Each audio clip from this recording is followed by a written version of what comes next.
बिस्मिल्लाहिर्रहमानिर्रहीम। कैसे हैं भैया आप लोग? रटना नहीं है, समझना है। Syntax book board matric chemistry chapter number 14 sulphur and its compounds, इसका पार्ट 4 करने जा रहे हैं और last part. Chapter number 14 sulphur and its compounds part 4 और ये लास्ट पार्ट है ओल्ड बुक के मुताबिक। सल्फर एंड इट्स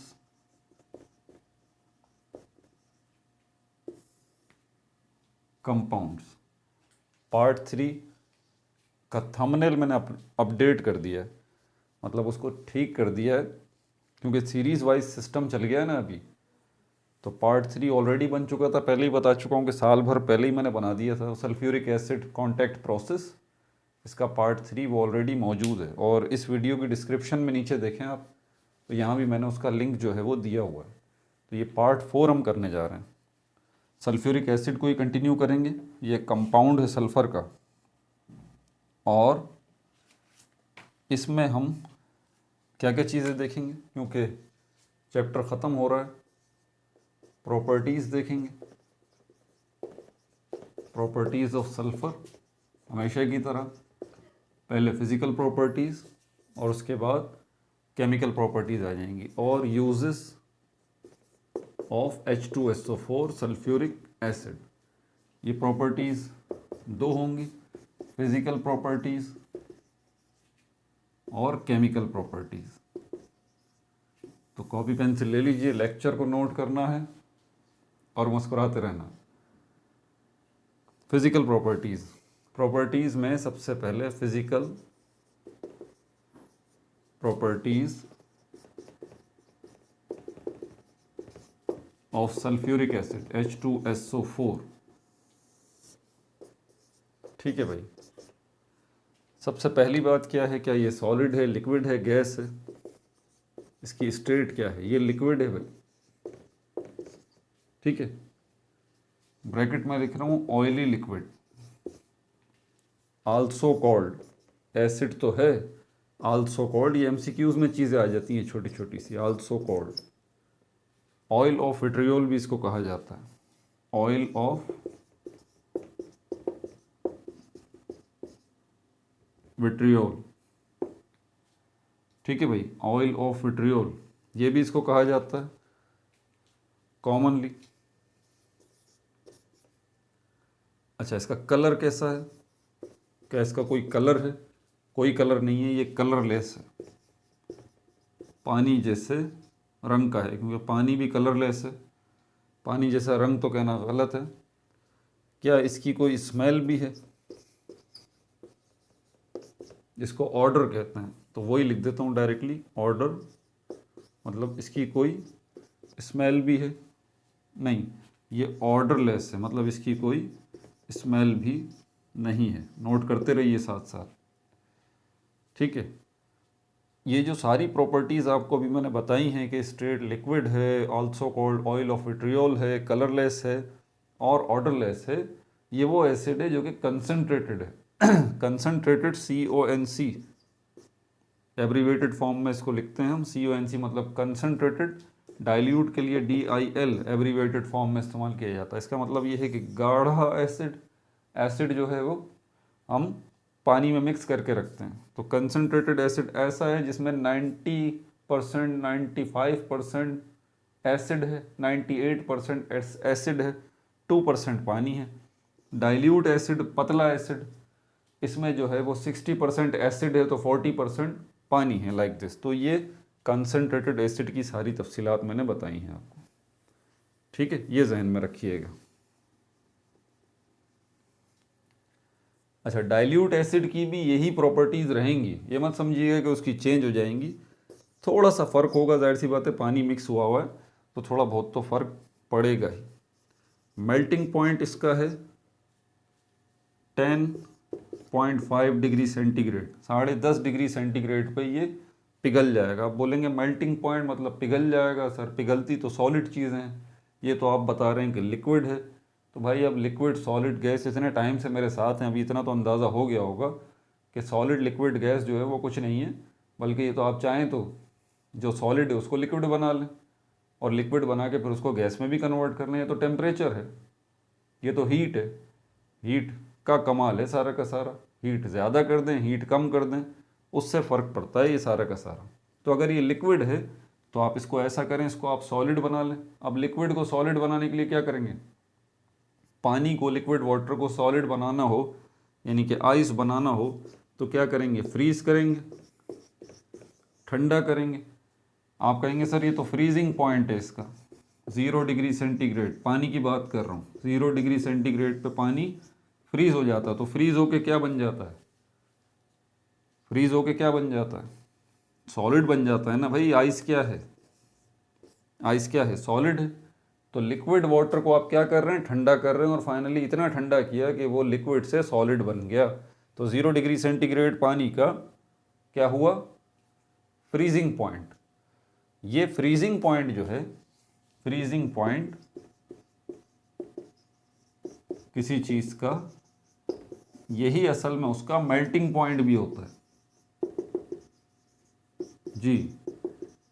तो जो फ्रीजिंग पॉइंट होता है वही मेल्टिंग पॉइंट भी होता है। सर मेल्टिंग पॉइंट क्यों होता है भाई, 0 डिग्री सेंटीग्रेड पे आइस मेल्ट भी तो होती है, थोड़ा सा टेम्परेचर बढ़ाने से, टेम्परेचर घटाने से पानी सॉलिड हो गया, आइस बन गया, ठीक है, घटाने से, कम करने से। 20 डिग्री सेंटीग्रेड से 10 पे लेके गए, 10 से 5 पे लेके गए, 5 से 2 पे, 1 पे, 0 पे, 0 पे वो फ्रीज होके सॉलिड बन गया आइस। थोड़ा सा टेम्परेचर जब आप बढ़ाने की कोशिश करेंगे, 0 से 1 की तरफ लाने की कोशिश करेंगे, उसी लम्हे क्या होगा, दोबारा ये सॉलिड से लिक्विड में कन्वर्ट होना शुरू हो जाएगा, पानी बनना शुरू हो जाएगा, जिसको लिक्विड वाटर कहते हैं। तो ऑलमोस्ट फ्रीजिंग पॉइंट और मेल्टिंग पॉइंट बराबर ही हैं चीज़ों के। मेल्टिंग पॉइंट क्या है, वो टेम्परेचर जिस पे चीज़ें मेल्ट होती हैं, पिघलती हैं। तो पिघलते हुए क्या होता है भाई, पिघलते हुए सॉलिड जो है वो लिक्विड ही तो हो रहा होता है। आइस पानी बन रही होती है, दोबारा 0 से ऊपर लेके जाएं तो 1 की तरफ आएँ तो, समझ आ रही है बात आपको। तो अगर ये लिक्विड है और ऑयल है तो फिर आप क्या करें, इसको ठंडा करना शुरू कर दें। लिक्विड ठंडा करने पे फाइनली एक टेम्परेचर ऐसा आता है जिस पे लिक्विड फ्रीज हो जाता है। क्या हो जाता है, लिक्विड फ्रीज हो जाता है, और फ्रीज होके वो लिक्विड सॉलिड बन जाता है। उसी टेम्परेचर को थोड़ा सा अप करेंगे तो उसी टेम्परेचर पर क्या होगा कि वो जो फ्रीज होके सॉलिड हो गया था वो लिक्विड होना शुरू कर देगा, यानी कि वो पिघलना शुरू कर देगा, वो मेल्ट होना शुरू कर देगा। बात समझ आ रही है आपको, नुक्ता समझ में आया। तो जब हम कह रहे हैं कि इसका मेल्टिंग पॉइंट 10.5 डिग्री सेंटीग्रेड है, बहुत थोड़ा सा ही है, तो इसका मतलब ये फ्रीज भी तो हुआ होगा, फ्रीज होके ये सॉलिड भी तो हुआ होगा। और वो कैसे हुआ होगा, आपने इसको ठंडा किया होगा बस, और इस टेम्परेचर पे आके ये लिक्विड से सॉलिड हो गया होगा, और फिर इसी सॉलिड से ये लिक्विड की तरफ जाएगा, यानी कि मेल्ट होगा, पिघलेगा इसी टेम्परेचर पे। तो मेल्टिंग पॉइंट भी इसका यही हुआ। ठीक है, आगे चलते हैं। ये बुनियादी चीज़ें, बेसिक चीज़ें आपको पता होनी चाहिए। तो मेल्टिंग पॉइंट इसका ये है। अच्छा, अब ये लिक्विड है तो आप टेम्परेचर पहले कम कर रहे थे, नीचे गिरा रहे थे, ठंडा कर रहे थे। अब अगर इसी लिक्विड को, सल्फ्यूरिक एसिड को, आप जो है वो गर्म करना शुरू कर दें, हीट देना शुरू कर दें, हीट बढ़ाना शुरू कर दें, पहले घटा रहे थे अब हीट बढ़ाना शुरू कर दें, तो क्या होगा, इसका टेम्परेचर बढ़ेगा। और आपको पता है जब लिक्विड्स को हम हीट देते हैं, उनको गर्म करते हैं, तो फाइनली एक टेम्परेचर ऐसा आता है जिस पे लिक्विड जो है वो गैस में कन्वर्ट होना शुरू हो जाता है। लिक्विड जो है वो किस में कन्वर्ट होना शुरू हो जाता है, गैस में। और जिस टेम्परेचर पे कोई लिक्विड गैस में कन्वर्ट होना शुरू होता है उसको हम कहते हैं बॉइलिंग पॉइंट। Boiling point. तो नेचुरल स्टेट जो है वो इसकी सल्फ्यूरिक एसिड की, क्योंकि लिक्विड है, आप इसको हीट करेंगे तो फाइनली एक टेम्परेचर ऐसा आएगा जिस पे ये बॉयल होना शुरू हो जाएगा। और बॉइलिंग में क्या होता है, कन्वर्जन हो रही होती है, लिक्विड से गैस में कन्वर्जन हो रही होती है, यानी कि वेपर्स में कन्वर्जन हो रही होती है, वेपर्स। ठीक है, तो यहाँ पर इसका यकीनन जो है हमारे पास जो है वो बॉइलिंग पॉइंट भी है, बॉइलिंग पॉइंट इसका बहुत ज़्यादा है, ठीक है। छठे नंबर पे पॉइंट है boiling point, BP blood pressure नहीं, बॉइलिंग पॉइंट, इसका बॉइलिंग पॉइंट है 338 degree centigrade, 338 degree centigrade, 338 degree centigrade पे जाके ये बॉयल होना शुरू होता है, यानी कि वेपराइज होना शुरू होता है, लिक्विड से वेपर्स में कन्वर्ट होना शुरू हो जाता है, लिक्विड से गैस में कन्वर्ट होना शुरू हो जाता है। एक चीज़ के दो तीन नाम होते हैं ना तो हम कंफ्यूज हो जाते हैं, इसीलिए मैं दो तीन नाम ले रहा हूँ साथ, ताकि आप परेशान नहीं हो अगर आपसे ये कहा जाए कि H2SO4 जो है वो वेपराइज हो रहा है, बॉयल तो नहीं हो रहा, तो आप उसको कह दें भाई एक ही बात है, कोई चीज़ बॉयल होकर वेपर्स में ही तो कन्वर्ट होती है, गैस में ही तो कन्वर्ट होती है। गैस कहना वैसे मुनासिब नहीं है, वेपर्स कहना ज़्यादा मुनासिब है, ठीक है भाई। उसके बाद स्पेसिफिक ग्रेविटी, स्पेसिफिक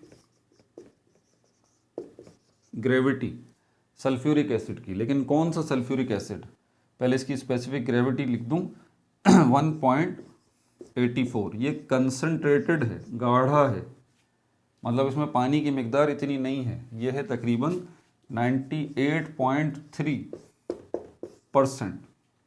आप बाज़ार में जब एसिड लेने के लिए जाते हैं ना तो वो आपसे बोलता है कि भाई एसिड तो चाहिए आपको, आप बोलेंगे सल्फ्यूरिक एसिड चाहिए, वो अगला सवाल आपसे पूछेगा कौन सी कंसंट्रेशन का, 3-4 कंसंट्रेशन के एसिड उसके पास पड़े होंगे, यानी कि उनमें पानी की मिकदार और एसिड की मिकदार के हवाले से आप बोलोगे भाई 98.3% कंसंट्रेशन वाला एसिड दे दो, सल्फ्यूरिक एसिड, वो कहेगा भाई ठीक है लेकिन ये बहुत ज़्यादा डेंजरस होगा क्योंकि इसमें पानी की मिकदार तो सिर्फ थोड़ी सी ही है, 1.7% इसमें पानी है और 98.3% इसमें एसिड है।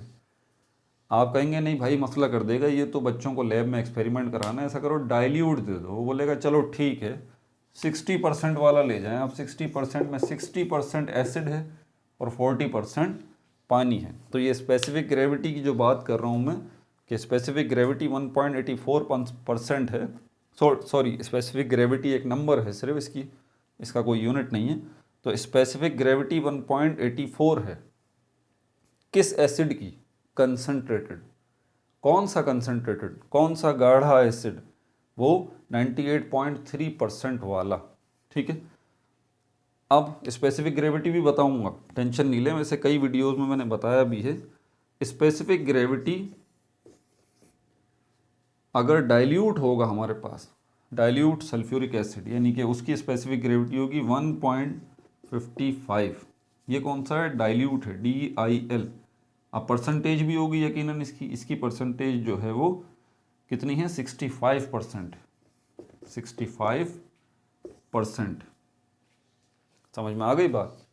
अब स्पेसिफिक ग्रेविटी जो है इसको समझने के लिए एक मिसाल दे देता हूँ, वैसे कई वीडियोस में स्पेसिफिक ग्रेविटी को मैंने बताया है।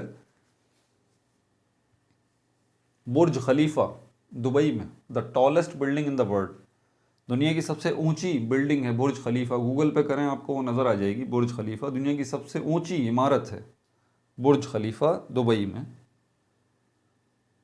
आप भी कोई बिल्डिंग बनाते हैं, ठीक है, और आपको पता ही नहीं है बुर्ज खलीफा के बारे में, आप जो है वो बोलेंगे मैंने तो बड़ी ऊंची बिल्डिंग बनाई है भाई, कमाल हो गया। अच्छा कितनी ऊंची बिल्डिंग बनाई है भाई, बहुत ऊंची बिल्डिंग बनाई है। अच्छा दिखाइए ज़रा, हाँ वाकई बहुत ऊंची बिल्डिंग बनाई है, कितनी मंजिला है भाई, ये तो 70 मंजिला है, 70 मंजिला है। अब वो साहब बड़े खुश हो रहे हैं कि 70 मंजिला बिल्डिंग मेरी है। अब उनको ये नहीं पता कि दुनिया में इससे बड़ी बड़ी बिल्डिंग्स भी हैं, तो दूसरे साहब ने कहा कि भाई इससे बड़ी बिल्डिंग भी है। आप खुश हो रहे हैं कि आपकी बिल्डिंग ही बहुत बड़ी है, 70 मंजिलें हैं, 70 स्टोरीज़ हैं, ऐसी बात नहीं है। दुबई में बुर्ज खलीफा जो है उसकी 100 मंजिलों से भी ज़्यादा मंजिलें हैं, मोर देन 100 स्टोरीज़ हैं, इतनी ऊंची बिल्डिंग है वो बुर्ज खलीफा। तो आपकी बिल्डिंग जो है वो ऊंची तो है लेकिन इतनी ऊंची नहीं है जितनी कि बुर्ज खलीफा जितनी है। समझ में आ रही है बात। तो आप बोलते हैं क्या माउंट एवरेस्ट से भी ऊंची बिल्डिंग है, जो दुनिया का सबसे ऊंचा पहाड़ है माउंट एवरेस्ट नेपाल में जो है, क्या उससे भी ऊंची बिल्डिंग है? आप बोलेंगे नहीं यार, उससे तो ऊंची नहीं है माउंट एवरेस्ट से। माउंट एवरेस्ट तो दुनिया का सबसे ऊंचा पहाड़ है, बहुत तवील है, बहुत ऊंचा है, बड़ा है। उतनी नहीं है, उससे तो कम है बुर्ज खलीफा की बिल्डिंग, लेकिन आपकी बिल्डिंग से बड़ी है। आप पता है ये क्या कर रहे हैं आप? क्या हो रहा है? ये एक वर्ड में बता देता हूँ, ये कंपैरिजन हो रहा है। कंपेयर, आप मवाजना कर रहे हैं। कंपेयर, कंपेयर कर रहे हैं, मवाजना कर रहे हैं तीन चीज़ों का, जिसमें एक चीज़ जो है वो स्टैंडर्ड है, और वो कौन सी थी? बुर्ज खलीफा। बुर्ज खलीफा की बिल्डिंग जो है उसको आपने स्टैंडर्ड के तौर पे रखा था। जो चीज़ स्टैंडर्ड के तौर पे आप रखते हैं, दूसरों को उससे कंपेयर करते हैं। ज़रूरी नहीं है कि ये स्टैंडर्ड जो है वो बड़ा ही हो, स्टैंडर्ड छोटा भी हो सकता है, लेकिन इससे आप जो भी स्टैंडर्ड होता है उससे ये फ़ायदा होता है कि आपको अपनी चीज़ की वैल्यू का अंदाज़ा हो जाता है। या तो आपकी चीज़ की वैल्यू उस स्टैंडर्ड से ज़्यादा है, या आपकी चीज़ की वैल्यू उस स्टैंडर्ड से कम है। बात को समझिएगा ज़रा। अब स्टैंडर्ड यहाँ पे बुर्ज खलीफा है। अगर माउंट एवरेस्ट की बात करें तो फिर आपकी तो भाई माउंट एवरेस्ट, अब इसकी वर्थ ज़्यादा है अगर आप इससे कंपेयर करेंगे। किससे? बुर्ज खलीफा से। माउंट एवरेस्ट बहुत बड़ा है भाई, लेकिन कंपेयर आप किससे कर रहे हैं? बुर्ज खलीफा से। इससे आपको अपनी वर्थ का पता लग रहा है, माउंट एवरेस्ट की अहमियत का पता लग रहा है कि हाँ भाई ये माउंट एवरेस्ट बुर्ज खलीफा से भी ज़्यादा ऊंचा है। और आपकी अपनी बिल्डिंग जो आपने बनाई है 70 स्टोरीज वाली, ये 70 स्टोरीज वाली, इसकी वर्थ क्या है? इसकी कदर कीमत क्या है? इसकी वैल्यू कम है बुर्ज खलीफा के मुकाबले में। बुर्ज खलीफा जो है वो मोर देन 100 स्टोरीज है, 100 से ज़्यादा मंजिलें हैं इसकी बुर्ज खलीफा की। तो आपकी बनाई हुई बिल्डिंग जो है वो कम है। माउंट एवरेस्ट जो है उसकी वैल्यू ज़्यादा है बुर्ज खलीफा से, आपकी बिल्डिंग की वैल्यू कम है बुर्ज खलीफा से। इससे फ़र्क नहीं पड़ता कि आपकी किसी की वैल्यू ज़्यादा हो जाती है, किसी की वैल्यू कम हो जाती है। बात यह है कि चीज़ों की वैल्यू का पता लग जाता है जब हम कंपैरिजन करते हैं किसी स्टैंडर्ड से।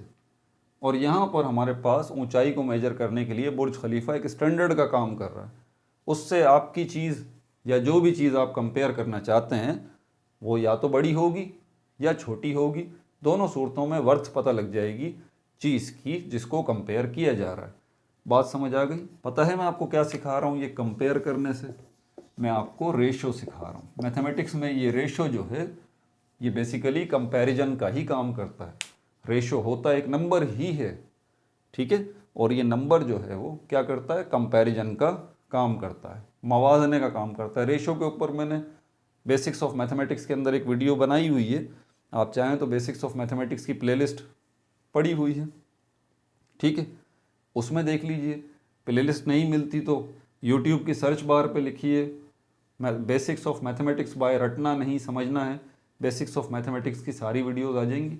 उसमें ये रेशो वाली वीडियो जो है ये भी पड़ी हुई है, देख लें, आपका कॉन्सेप्ट और अच्छे से क्लियर हो जाएगा। ये सारी तकरीर करने का मकसद मेरा इस स्पेसिफिक ग्रेविटी को समझाना ही है, क्योंकि ये स्पेसिफिक ग्रेविटी भी बेसिकली एक रेशो है। अगर ये स्पेसिफिक ग्रेविटी एक रेशो है तो यकीनन ये रेशो, ये स्पेसिफिक ग्रेविटी आपको क्या दे रहा है? कंपैरिजन करके दे रहा है, मवाजना करके दे रहा है। यहाँ पर किस चीज़ का कंपैरिजन हो रहा है? यहाँ पर डेंसिटी का कंपैरिजन हो रहा है। डेंसिटी के ऊपर भी बेसिक्स ऑफ केमिस्ट्री की प्लेलिस्ट में देखें, डेंसिटी के ऊपर भी मैंने वीडियो बनाई हुई है ताकि आपकी बेसिक्स अच्छी हों। तो हम दो चीज़ों का यहाँ कंपैरिजन कर रहे हैं, दो चीज़ों की डेंसिटी का कंपैरिजन कर रहे हैं।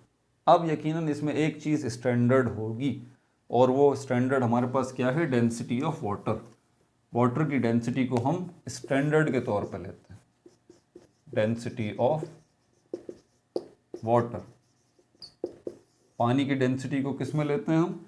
स्टैंडर्ड के तौर पर लेते हैं। अब कोई दूसरा ऑब्जेक्ट होगा, कोई दूसरी चीज़ होगी, उसकी जो डेंसिटी होगी वो या तो पानी की डेंसिटी से ज़्यादा होगी या पानी की डेंसिटी से कम होगी।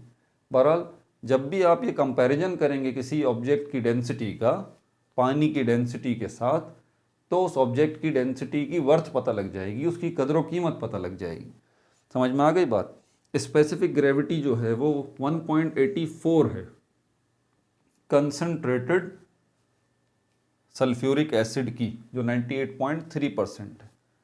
वाटर की डेंसिटी जो है वो 1 है। अब आप कंपैरिजन कर लीजिए बस, वाटर की डेंसिटी अगर 1 है और स्पेसिफिक ग्रेविटी या डेंसिटी जो है वो सल्फ्यूरिक एसिड की 1.84 है, इसका मतलब सल्फ्यूरिक एसिड की डेंसिटी ज़्यादा है पानी के मुकाबले में। इसी बात को कि सल्फ्यूरिक एसिड की डेंसिटी पानी की डेंसिटी से ज़्यादा है, इसी बात को हम ये भी कह सकते हैं, यूं भी कह सकते हैं कि स्पेसिफिक ग्रेविटी सल्फ्यूरिक एसिड की वो 1.84 है। आप 1.84 देखेंगे, 1 से ज़्यादा है, आप समझ जाएंगे कि इसकी डेंसिटी पानी से ज़्यादा है। तो स्पेसिफिक ग्रेविटी क्या है? एक रेशो है, और ये रेशो आपको क्या बताता है? ये आपको डेंसिटीज़ का कंपैरिजन करके देता है। और इसमें डेंसिटी हमारे पास कौन सी है? दो। एक स्टैंडर्ड है जो कि पानी की है, जिसकी डेंसिटी 1 है, और दूसरी डेंसिटी किसकी होगी? दूसरे ऑब्जेक्ट की होगी। नाइट्रिक एसिड का भी स्पेसिफिक ग्रेविटी होगा, हाइड्रोक्लोरिक एसिड का भी स्पेसिफिक ग्रेविटी होगा, सल्फ्यूरिक एसिड का भी स्पेसिफिक ग्रेविटी होगा। आपको पता लग जाएगा कि पानी के मुकाबले में इनकी डेंसिटी की वर्थ कितनी है। अच्छा, अगर डाइल्यूट सल्फ्यूरिक एसिड है तो उसकी कितनी है स्पेसिफिक ग्रेविटी? 1.55। समझ में आ रही है बात? क्योंकि डाइल्यूट है, पतला है, 65% जो है ये है।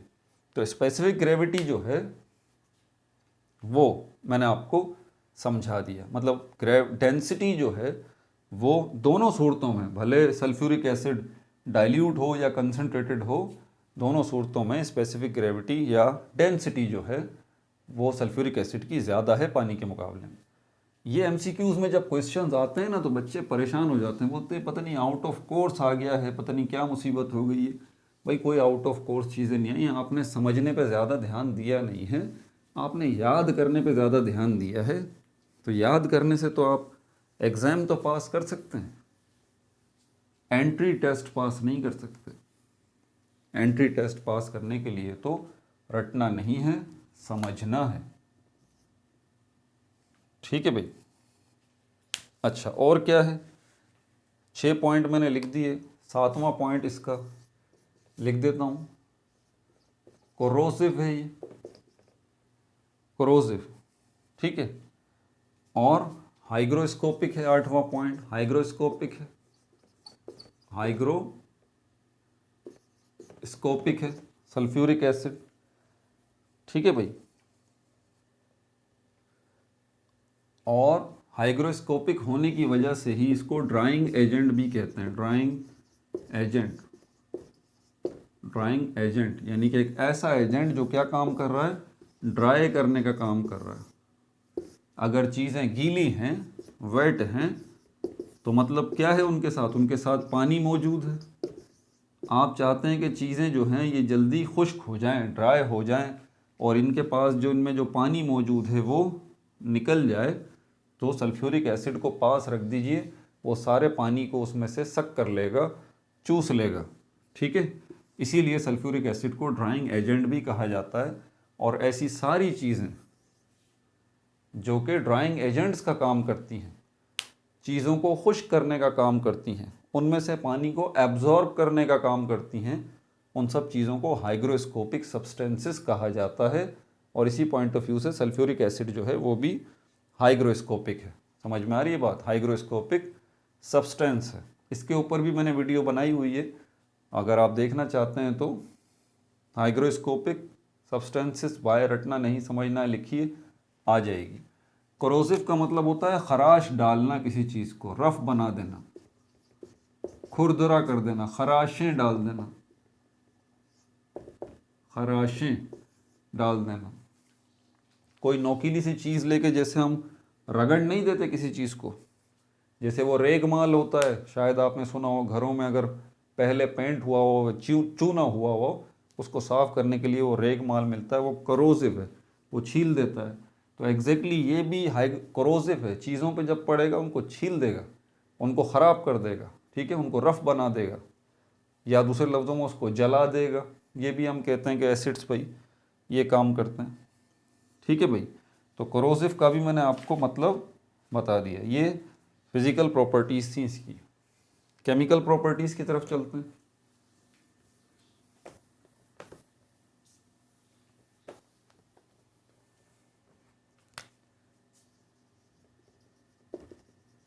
Chemical properties of H2SO4। H2SO4 तीन हिस्सों में इन केमिकल प्रॉपर्टीज को हम डिवाइड कर देते हैं। तीन हिस्सों में केमिकल प्रॉपर्टीज को हम डिवाइड कर देते हैं। जब sulphuric acid as an acid काम करता है, एक एसिड की हैसियत से इसकी केमिकल प्रॉपर्टीज को देखते हैं। एज एन ऑक्सीडाइजिंग एजेंट के तौर पर, एज एन ऑक्सीडाइजिंग एजेंट की हैसियत से इसकी केमिकल प्रॉपर्टीज को डिस्कस करेंगे हम। एसिड की हैसियत से केमिकल प्रॉपर्टीज को डिस्कस करेंगे हम। एज एन ऑक्सीडाइजिंग एजेंट की हैसियत से डिस्कस करेंगे इसकी केमिकल प्रॉपर्टीज को।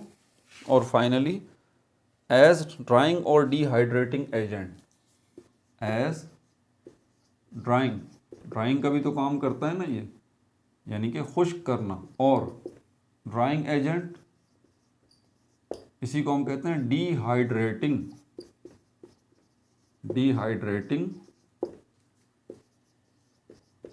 एजेंट। डिहाइड्रेटिंग वर्ड किससे बना है? हाइड्रा से। हाइड्रा का क्या मतलब है? वाटर। पानी को आप पानी भी बोल सकते हैं, पानी को आप एक्वा भी बोल सकते हैं, पानी को आप हाइड्रा भी बोल सकते हैं। लातीनी ज़बान में, लैटिन लैंग्वेज में हाइड्रा का मतलब वाटर होता है। तो यहाँ पर पानी डिहाइड्रेटिंग, डी मतलब ये प्रीफिक्स है, मतलब अपोजिट काम होगा।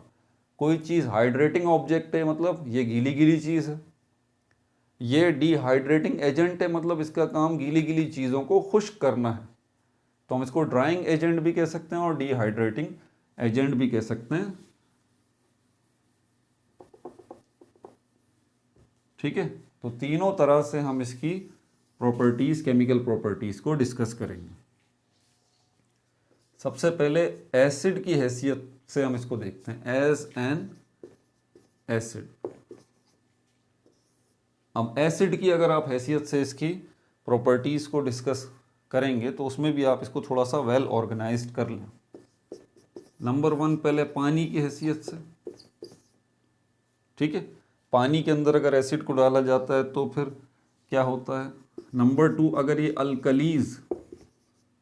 अल्कलीज या बेस जो होते हैं, बेसिस जो होते हैं, BASE, acids, base and salts, पढ़ा है ना ये, वो चीज़ें जिनके अंदर OH मौजूद होता है। आसान लफ्ज़ों में, पूरी बात नहीं है लेकिन वो चीज़ें जिनमें OH हाइड्रोक्साइड मौजूद है, ये पहचाने कि ये चीज़ क्या है, ये केमिकल क्या है, ये बेस है, या इस केमिकल को आप अल्कली भी कह सकते हैं। तो अल्कलीस के साथ हम ये सल्फ्यूरिक एसिड जब रिएक्ट करेगा इसको देखेंगे। ठीक है, देखें कितनी वेल ऑर्गेनाइज्ड वे में सारा काम चल रहा है। या तीसरे नंबर पे मेटल ऑक्साइड्स। मेटल ऑक्साइड्स मतलब जिसमें ऑक्सीजन मौजूद है और मेटल मिले हुए हैं। मिसाल के तौर पर कॉपर ऑक्साइड, ये एक चीज़ है, ये एक केमिकल है। इसको आप मेटल ऑक्साइड भी कह सकते हैं, सिंपली ऑक्साइड भी कह सकते हैं। ठीक है, क्यों? क्योंकि इसके अंदर ऑक्सीजन मौजूद है और कॉपर मौजूद है जो कि मेटल है, इसीलिए ये मेटल ऑक्साइड कहलाएगा। तो मेटल ऑक्साइड्स के साथ एसिड्स की हैसियत से जब ये रिएक्ट करेगा तो हम देखेंगे कि क्या होगा। ठीक है, तो इसमें अब हम पहले वाटर पॉइंट ऑफ व्यू से ले लेते हैं। ठीक है, पानी की हैसियत से अगर हम जो है, क्योंकि पहली बात ये है कि ये एसिड, एक और भी एसिड है, इसको कहते हैं H2SO4, इसको कहा जाता है डायबेसिक। मोनोबेसिक एसिड्स भी होते हैं, डायबेसिक एसिड्स भी होते हैं, ट्राइबेसिक एसिड्स भी होते हैं। ये असल में डाई बेसिक एसिड है। डाई का मतलब है टू, बेसिक वर्ड बेस से निकला है, लेकिन ये बात फिर बड़ी तवील हो जाएगी, इसमें मैं नहीं जा रहा। फिलहाल ये समझ लीजिए कि H2SO4 को डाई बेसिक क्यों कह रहे हैं, क्योंकि दो हाइड्रोजन के आयन मौजूद हैं, दो हाइड्रोजन के एटम मौजूद हैं। फॉस्फोरिक एसिड है H3PO4, मेरे ख्याल में ये फॉस्फोरिक एसिड है, ये ट्राई बेसिक एसिड है H3PO4 फॉस्फोरिक एसिड। इसमें तीन जो हैं वो हाइड्रोजन के एटम हैं, इसीलिए ट्राई बेसिक एसिड है। ठीक है भाई, तो ये डाई बेसिक एसिड है सबसे पहली बात। अब जब हम इसको पानी में डालेंगे तो ये दो तरह से रिएक्ट करेगा die basic acid. H2SO4 plus H2O पानी में डाला, और H2SO4 नहीं, बल्कि ये H2SO4 जब पानी में डाला जाएगा तो ये दो हिस्सों में टूटेगा। ठीक है, पहले ये H2SO4 ब्रेक होगा इस तरह से कि एक हाइड्रोजन जो है इसमें से निकल जाएगा, एक हाइड्रोजन, दो है ना H2, एक हाइड्रोजन निकल जाएगा, और क्या बनेगा यहाँ पर HSO माइनस और हाइड्रोनियम आयन H3O प्लस, ये बनेगा। ये जो चीज़ है ये क्या है, इसमें और इसमें फ़र्क देखें आप, इसमें H2 है, इसमें सिर्फ H है, तो मतलब ये असल में H2SO4 सल्फ्यूरिक एसिड की ही बदली हुई एक शक्ल है। फ़र्क क्या है, सिर्फ H का फ़र्क है, इसमें दो थे, इसमें एक कम है, और ये माइनस जो है -1 है। ये जो चीज़ बनी है इसका नाम क्या है, इसको हम कहते हैं hydrogen sulphate ion. Hydrogen sulphate ion किसका नाम है, ये इस चीज़ का नाम है, ये जो चीज़ है, समझ में आ गई बात, हाइड्रोजन सल्फेट आयन। अब ये हाइड्रोजन सल्फेट आयन जो है HSO4 भी है ना इसके साथ, नहीं HSO4 नहीं है बल्कि HS माइनस, ये हाइड्रोजन सल्फेट आयन 4 भी है भाई, मेरे ख्याल में मिस प्रिंटिंग है पुरानी बुक के अंदर, ये 4 भी है, हाँ ये तो रहेगा ना 4। तो ये हाइड्रोजन सल्फेट आयन जो है ये पानी में मौजूद है अभी। अब ये किस में टूट जाएगा, अब ये जाके जो है वो सल्फेट आयन में टूटेगा और हाइड्रोनियम आयन में टूटेगा SO4-2। नाम सुन लीजिए, ये सल्फेट आयन है SO4-2, ये H3O प्लस, ये हाइड्रोनियम आयन है। हाइड्रोनियम आयन बनता किससे है, ये H3O लिखा हुआ है, ये H2O से बनता है। कब बनता है, जब हाइड्रोजन आयन इसके साथ रिएक्ट करता है। हाइड्रोजन आयन आया कहाँ से, इधर ही से आया, H2SO4 से ही निकला है। तो दोनों इक्वेशंस के अंदर आपको हाइड्रोनियम आयन, जो हाइड्रोनियम आयन बनता हुआ नज़र आ रहा है, वो इसी वजह से बनता हुआ नज़र आ रहा है कि इसमें से एक H निकला था, इसके साथ मिला था, उससे ये हाइड्रोनियम आयन बना था। फिर ये जो बच गया हाइड्रोजन सल्फेट आयन, इसमें से भी हाइड्रोजन जो बच गया एक, वो निकला, वो दोबारा वाटर के, दूसरे वाटर के मॉलिक्यूल के साथ रिएक्ट करके इसने एक और हाइड्रोनियम का आयन बनाया। ठीक है भाई, पानी के साथ हमने देख लिया कि दो स्टेजेस में ये आयनाइज हो रहा है। ठीक है, पहले क्या बन रहा है, हाइड्रोजन सल्फेट आयन, फिर उसके बाद फिर ये सल्फेट आयन में कन्वर्ट हो रहा है। अगर मैं इसका पूरा एक ओवरऑल रिएक्शन बना दूं ना, तो यहाँ पर ये बनेगा H2SO4 प्लस H2O, यहाँ पर बनेगा sulphate ions plus 2 hydrogen ions, ये बनेंगे इस तरह से। ये इसकी आयनाइजेशन पोजीशन है। ठीक है, ये थोड़ा सा कॉम्प्लिकेटेड हो जाएगा अभी आपके लिए, क्योंकि आपका लेवल अभी कॉलेज का तो नहीं है, स्कूल का है, तो इतना ही काफ़ी है। ये जो दो आयंस निकले हैं, फिर चलें आगे थोड़ा सा और कर देता हूँ। ये जो दो आयंस निकले हैं, हाइड्रोजन आयन और ये हाइड्रोजन आयन, ये फिर बारी बारी दो H2O के मॉलिक्यूल्स के पास जाके उनको क्या बना देंगे, हाइड्रोनियम आयन।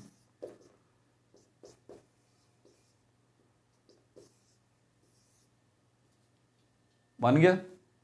चलें आगे चलते हैं, बहुत डिटेल है अभी इसके अंदर मज़ीद। पानी के साथ तो हमने देख लिया कि ये मामला हो गया। अल्कलीस के साथ अगर एसिड की हैसियत से ये रिएक्ट करता है तो क्या होगा? अल्कलीस यानी कि बेसिस के साथ, बेसिस की कई किस्में हैं, सोडियम हाइड्रोक्साइड है, OH, मैंने कहा ना आपको OH नज़र आ जाए तो आप समझ जाइएगा कि ये बेस है। ठीक है भाई। अब यहाँ पर जब भी ये अल्कलीस के साथ रिएक्ट करेगा, सल्फ्यूरिक एसिड, दो तरह के सॉल्ट्स मिलेंगे, two type of salts, two type of salts. Salts पता होना चाहिए आपको, हज़ारों किस्मों के हैं, हज़ारों किस्मों के। वही सॉल्ट नहीं है जो आप खाते हैं, सोडियम क्लोराइड जिसको कहते हैं, वो सॉल्ट की एक किस्म है। ठीक है, जिसको कॉमन सॉल्ट कहते हैं या सोडियम क्लोराइड कहते हैं। सॉल्ट्स की हज़ारों किस्में हैं। जैसे कि अभी मैं आपको बताता हूँ, सोडियम हाइड्रोक्साइड के साथ अगर H2SO4 सोडियम हाइड्रोक्साइड के साथ रिएक्ट करेगा, ये अल्कली है, ये बेस है, OH नज़र आ रहा है ना, इसके साथ रिएक्ट कर रहा है, तो उसके नतीजे में क्या बनेगा? Sodium hydrogen sulphate NaHSO4 plus water बनेगा H2O। तो ये क्या चीज़ है? Sodium hydrogen sulphate. नाम तो लिखने की ज़रूरत नहीं है, अब सब चीज़ें लिख नहीं सकता। सोडियम हाइड्रोजन सल्फेट इसका नाम। ये क्या है? सॉल्ट है। ये क्या है? ये सॉल्ट है। अब हुआ ये है कि आपने जो सल्फ्यूरिक एसिड डाला है और इन दोनों को जो मिक्स किया है, तो ऐसा तो नहीं होगा ना कि अगर इसके 100 मॉलिक्यूल आपने डाले हैं और इसके 100 मॉलिक्यूल आपने डाले हैं तो फ़ौरन ही रिएक्शन हो गया और ख़त्म हो गया मामला। ऐसा तो नहीं, धीरे धीरे ही रिएक्शन आगे बढ़ेगा ना भाई। तो 100 अगर मॉलिक्यूल H2SO4 के डालें तो 20 रिएक्ट करेंगे इसके 20 के साथ और 20 ये बन जाएंगे। लेकिन अभी 80 तो पड़े हुए हैं ना बनने वाले, इसके भी अभी 80 मॉलिक्यूल पड़े हुए हैं, वो थोड़ा थोड़ा टाइम लगाएंगे रिएक्ट करने में, इसको बनाने में। तो उसी मिक्सचर के अंदर अब ये तो बना हुआ मौजूद होगा, सोडियम हाइड्रोजन सल्फेट, ये इस बाकी मानदा सोडियम हाइड्रोक्साइड के साथ रिएक्शन शुरू कर देगा। तो ये बनेगा, ये सोडियम हाइड्रोजन सल्फेट जो है क्या करेगा? इस बचे हुए सोडियम हाइड्रोक्साइड के साथ रिएक्शन शुरू कर देगा। उसके नतीजे में दूसरा सॉल्ट बनना शुरू कर देगा एक, जिसको हम कहेंगे sodium sulphate. Sodium sulphate plus H2O water. मैंने कहा भाई लिख नहीं सकता मैं, सॉल्ट्स के नाम साथ साथ आप लिखते जाइए, ठीक है, नोट करना मत भूलिएगा। अब चलते हैं मेटल ऑक्साइड्स के साथ जो है ये सल्फ्यूरिक एसिड जो रिएक्ट करेगा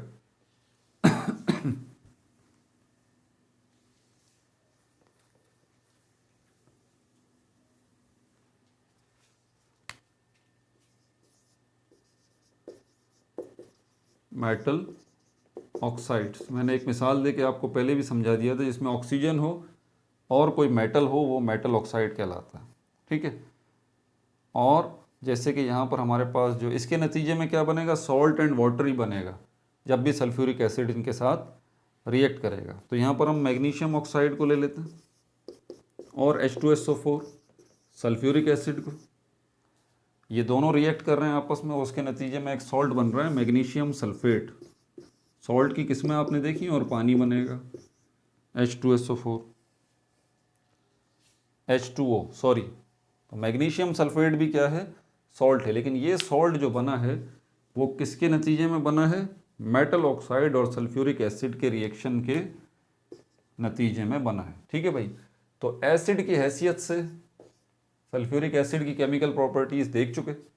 अब ऑक्सीडाइजिंग एजेंट की हैसियत से हम जो है वो सल्फ्यूरिक एसिड की केमिकल प्रॉपर्टीज़ को देखते हैं।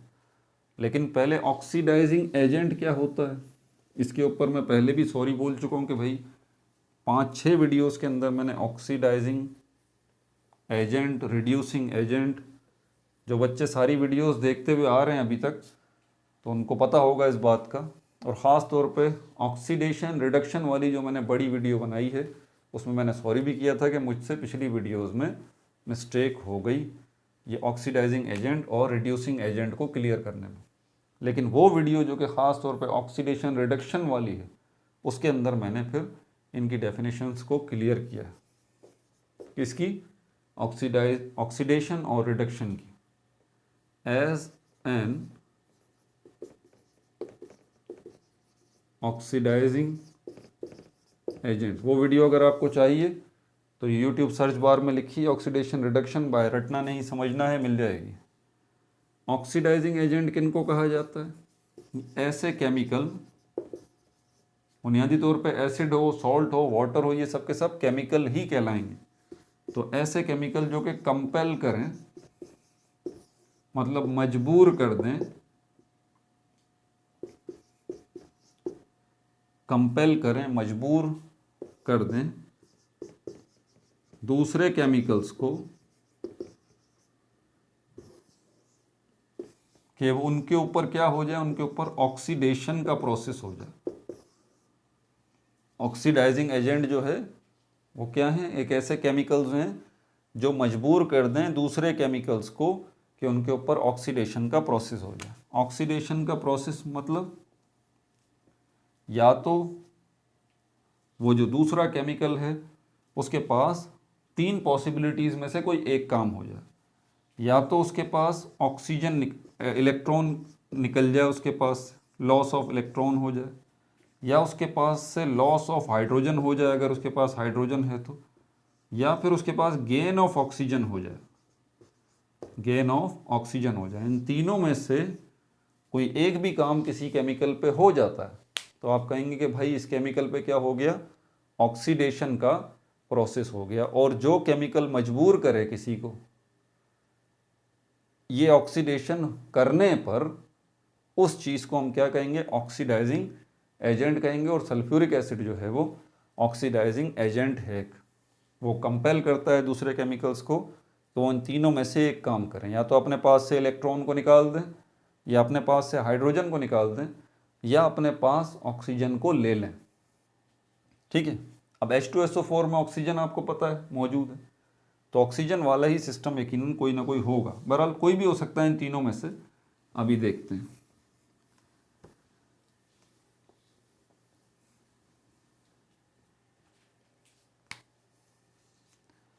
ठीक है भाई, लेकिन इसकी ये जो ऑक्सीडाइजिंग एजेंट वाली ऑक्सीडाइजिंग प्रॉपर्टीज हैं, ये जो क्वालिटी है सल्फ्यूरिक एसिड के पास,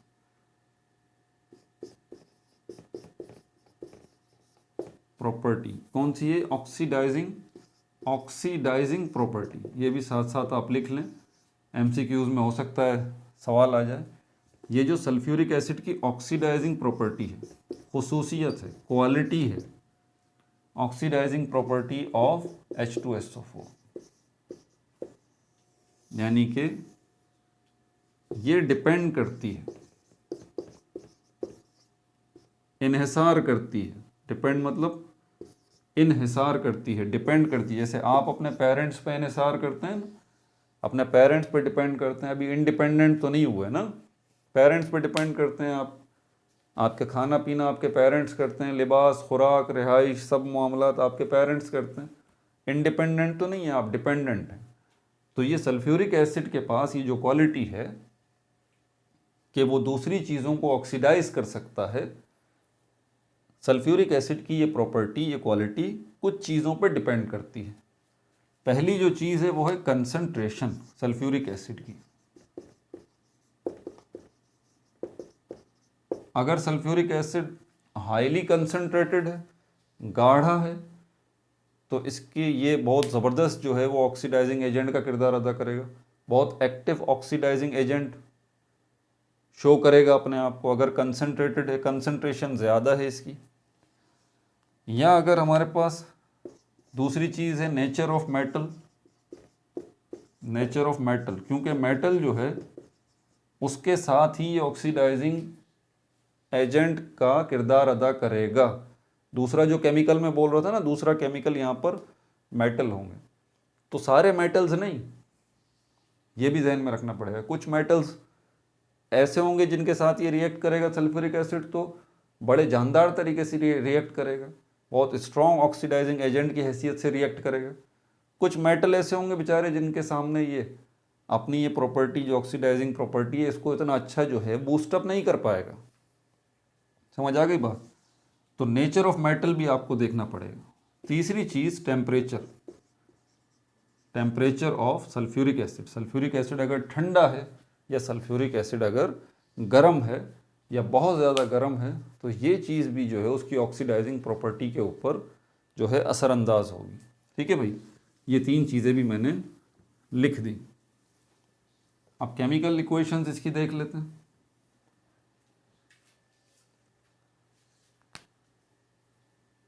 ऑक्सीडाइजिंग, जिस तरह हमने वाटर एज एन एसिड को 3 हिस्सों में डिवाइड किया था, याद है? पानी के साथ एसिड और बेसिस के साथ एसिड और मेटल ऑक्साइड्स के साथ एसिड की हैसियत से सल्फ्यूरिक एसिड जो है वो क्या किरदार अदा कर रहा है, अभी हमने देखा।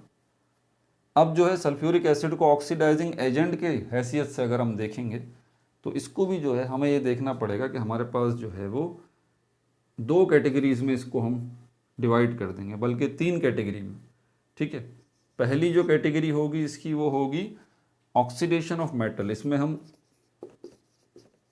ऑक्सीडेशन ऑफ मेटल को देखेंगे, यानी कि मेटल्स के साथ ऑक्सीडेशन। दूसरी चीज के अंदर हम oxidation of non metals, non metals के साथ ऑक्सीडेशन का किरदार देखेंगे इसका। तीसरी तरफ हम देखेंगे oxidation with oxidation of other compounds.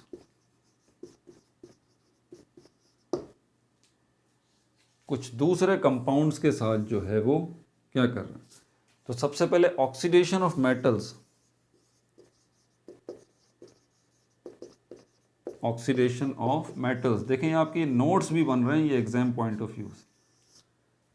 अगर मेटल्स के साथ ये ऑक्सीडाइजिंग एजेंट के तौर पर रिएक्ट करता है तो हमारे पास इसकी मिसाल जो है वो जिंक है, और दूसरी मिसाल हमारे पास आयरन है, और तीसरी मिसाल हमारे पास एल्युमिनियम है। तीनों मेटल हैं।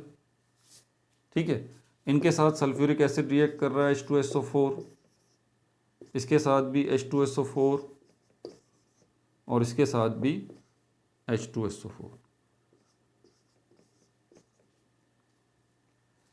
2 चीज़ें आप जहन में रखें, एक इलेक्ट्रोनेगेटिविटी होती है, एक इलेक्ट्रोपॉजिटिविटी होती है। दोनों चीज़ें पावर्स हैं। इलेक्ट्रोनेगेटिविटी वो पावर है जो कि शेयर्ड पेयर ऑफ इलेक्ट्रॉन को अपनी तरफ खींच के रखती है। किसी एटम की वो ताकत, किसी एटम की वो ताकत, इलेक्ट्रोनेगेटिविटी किसी एटम की वो ताकत जिसको, उस ताकत को इस्तेमाल करते हुए वो atom shared pair of electron को ज़्यादा अपनी तरफ खींच के रखता है। जैसे कि HCl के अंदर, हाइड्रोक्लोरिक एसिड के अंदर क्लोरीन जो है इसकी इलेक्ट्रोनेगेटिविटी ज़्यादा है। ये जो इन्होंने हाइड्रोजन और क्लोरीन ने आपस में एक इलेक्ट्रॉन की शेयरिंग की हुई है और शेयर्ड पेयर ऑफ इलेक्ट्रॉन मौजूद है, ये ज़्यादा क्लोरीन की तरफ खिंचा हुआ होगा। क्यों? क्योंकि क्लोरीन की इलेक्ट्रोनेगेटिविटी ज़्यादा है। अब एक बात तय है, अगर इसकी इलेक्ट्रोनेगेटिविटी ज़्यादा है क्लोरीन की, तो हाइड्रोजन की इलेक्ट्रोनेगेटिविटी कम है। बात समझ आ गई? मतलब ऑब्वियस सी बात है ना भाई, अगर इसके पास ये पावर ज़्यादा है शेयर्ड पेयर ऑफ इलेक्ट्रॉन को अपनी तरफ खींच के रखने की, तो हाइड्रोजन के पास ये पावर कम है शेयर्ड पेयर ऑफ इलेक्ट्रॉन को अपने पास खींच के रखने की। ये जो हाइड्रोजन के पास कम पावर है, लेस इलेक्ट्रोनेगेटिव है, लेस इलेक्ट्रोनेगेटिव है, इसके पास इतनी ताकत नहीं है कि शेयर्ड पेयर ऑफ इलेक्ट्रॉन को ये अपनी तरफ खींच के रखे, लेस इलेक्ट्रोनेगेटिव है।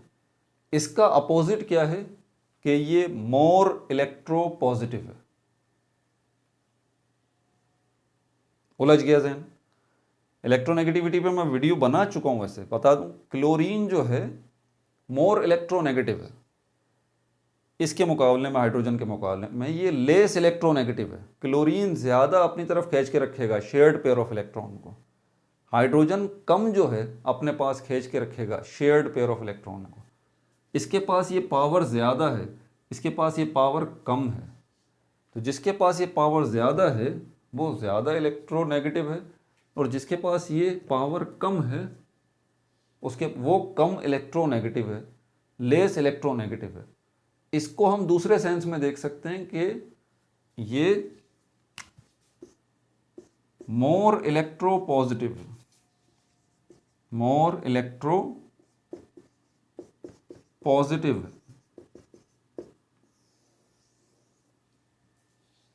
मतलब इलेक्ट्रो पॉजिटिविटी, इलेक्ट्रोनेगेटिविटी, इलेक्ट्रोनेगेटिविटी वो पावर जो अपनी तरफ खींच के रखती है, इलेक्ट्रो पॉजिटिविटी वो पावर जो अपने से दूर करती है।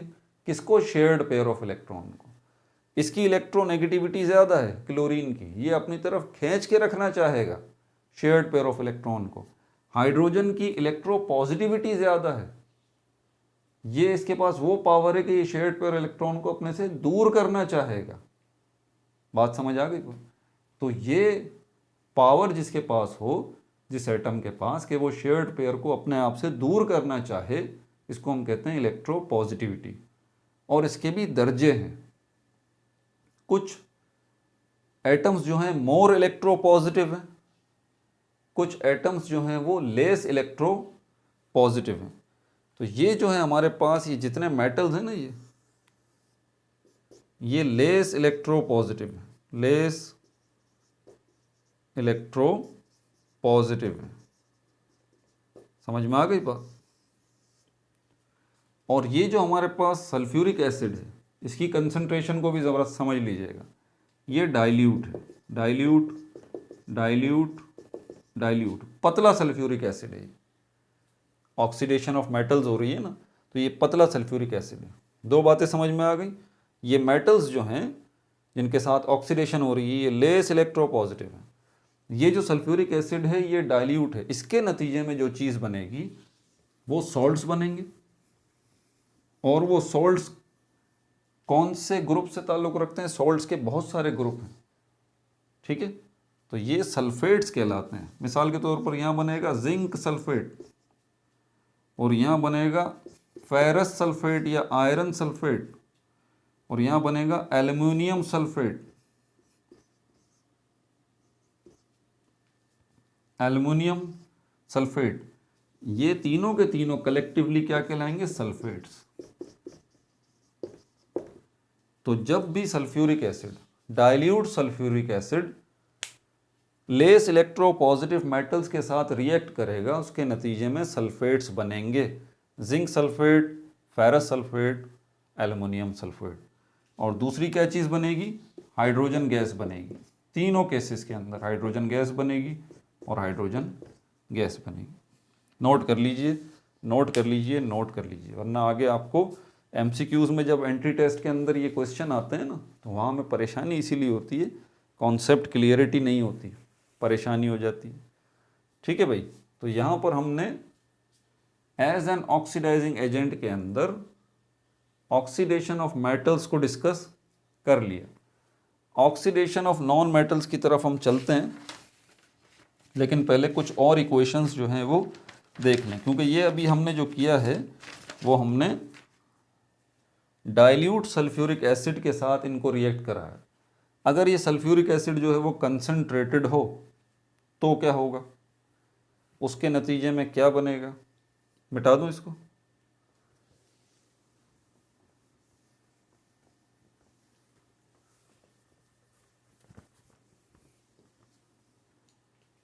अगर हम कुछ मेटल्स को लेते हैं, अब कॉपर को लेते हैं और सल्फ्यूरिक एसिड को लेते हैं, और हम जो है वो लेड को लेते हैं और सल्फ्यूरिक एसिड को लेते हैं, और जो है वो हम एल्युमिनियम को लेते हैं और सल्फ्यूरिक एसिड को लेते हैं। इसके नतीजे में क्या होगा? याद रहे, अब सल्फ्यूरिक एसिड जो है वो डाइल्यूट नहीं है, कंसनट्रेटेड है, CONC कंसनट्रेटेड सल्फ्यूरिक एसिड है। अब क्या होगा, क्या अब भी सल्फेट्स बनेंगे? बिल्कुल बनेंगे भाई। अब बनेगा कॉपर सल्फेट, ये बनेगा CuSO4, लेड सल्फेट बनेगा PbSO4 और एल्युमिनियम सल्फेट बनेगा, एल्युमिनियम सल्फेट बनेगा। याद है पिछली इक्वेशंस में इनके साथ क्या बन रहा था? हाइड्रोजन गैस बन रही थी ना। अब हाइड्रोजन गैस नहीं बनेगी, बल्कि अब सल्फर डाइऑक्साइड गैस बनेगी। Sulphur dioxide gas, sulphur dioxide gas, sulphur dioxide gas और वाटर बनेगा H2O, H2O और H2O। फर्क समझ में आ गया? समझ में आ गई बात? फर्क समझ में आ गया? अब तीसरी की तरफ चलते हैं। वो डाइल्यूट कंसनट्रेटेड डाइल्यूट एसिड था, ये कंसनट्रेटेड एसिड है। अब हम देखते हैं कुछ रिएक्टिव मेटल्स के साथ। मिटाऊं इसको? जैसे कि सोडियम भी तो है, वो भी तो एक मेटल है। सोडियम के साथ अगर ये रिएक्टिव मेटल में, जैसे कि सर जिंक है, ये भी रिएक्टिव है। कंसंट्रेशन यहाँ पे आपको बढ़ानी पड़ेगी। H2SO4 के साथ अगर जिंक रिएक्ट करता है, कंसंट्रेशन यहाँ पे बहुत ज़्यादा 90% रखनी पड़ेगी कंसंट्रेशन सल्फ्यूरिक एसिड की। तो उसके नतीजे में क्या बनेगा? हाइड्रोजन गैस नहीं बनेगी। देखें कितना बारीक फर्क है। जिंक सल्फेट तो बनेगा, हाइड्रोजन गैस नहीं बनेगी, हाइड्रोजन सल्फाइड गैस बनेगी। हाइड्रोजन सल्फाइड गैस बनेगी और वाटर बनेगा। ये MCQs में पूछा जा सकता है। ये क्या है? रिएक्टिव मेटल है। नोट्स में डाल लें इसको, इस बात को अपने, ये रिएक्टिव मेटल है। देखा आपने कितनी बारीकियां हैं। ऐसे ही थोड़ी ना भाई एंट्री टेस्ट क्वालिफाई होगा। मिटा दूं इसको। ऑक्सीडेशन ऑफ नॉन मेटल्स की तरफ चलते हैं।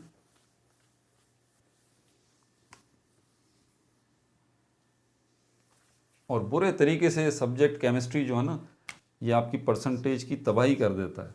Oxidation of non metals, oxidation of non metals.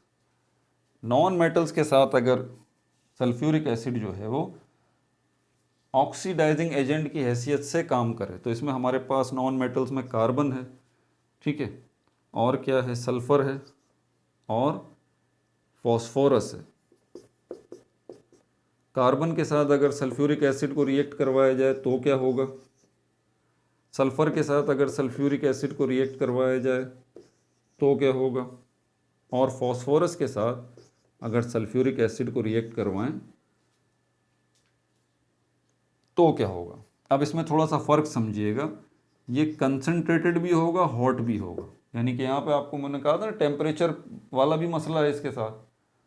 Concentration, इस सल्फ्यूरिक एसिड की कंसंट्रेशन भी ज़्यादा होगी और ये हॉट भी आपको रखना पड़ेगा तीनों केसेस में। डीटो कर रहा हूँ, कंसंट्रेटेड भी होगा, हॉट भी होगा। उसके नतीजे में आपके पास ऑक्साइड्स बनेंगे। तीन चीज़ें बनेंगी, ऑक्साइड्स बनेंगे और ऑक्सी एसिड बनेगा। ऑक्सी एसिड, ऑक्सी एसिड ऐसे एसिड्स को कहा जाता है विच कंटेन ऑक्सीजन। बस आसान सी बात ये। MCQs में पूछा जा सकता है ऑक्सी एसिड क्या है। ऑक्सी एसिड की वो टाइप्स हैं जिनमें ऑक्सीजन मौजूद है। जैसे कि सल्फ्यूरिक एसिड को देख लें, ये ऑक्सी एसिड है, ऑक्सीजन मौजूद है ना। अच्छा, ये भी हो गया। अब इसके नतीजे में होगा क्या? कंसनट्रेटेड सल्फ्यूरिक एसिड हॉट रखेंगे आप, नॉन मेटल्स के साथ रिएक्ट कराएंगे, तो सबसे पहले हमारे पास ऑक्साइड्स बनेंगे। कार्बन डाइऑक्साइड, ये भी एक ऑक्साइड है, ठीक है, और सल्फर डाइऑक्साइड गैस बनेगी, ये भी एक ऑक्साइड है, और वाटर बनेगा, ये भी एक ऑक्साइड है, ठीक है, अगर कार्बन के साथ रिएक्ट करता है। सल्फर डाइऑक्साइड गैस बनेगी अगर सल्फर के साथ रिएक्ट करेगा, और वाटर बनेगा H2O। और फॉस्फोरस के साथ अगर रिएक्ट करेगा तो यहाँ पर ऑक्जेलिक एसिड बनेगा फॉस्फोरिक एसिड H3PO4। H3PO4, ये देखें यहाँ पर एसिड नहीं बना इन दो केसेस में, यहाँ पर एसिड बना है फॉस्फोरिक एसिड, नोट कर लीजिए। और ये फॉस्फोरिक एसिड क्या कहलाएगा? Oxy acid. ठीक है भाई। और क्या बनेगा? सल्फर डाइऑक्साइड गैस बनेगी। ठीक हो गया भाई। ऑक्सीडेशन ऑफ नॉन मेटल्स भी निमट गया। अब तीसरी तरफ चलते हैं, इसका तीसरा हिस्सा, oxidation of other compounds.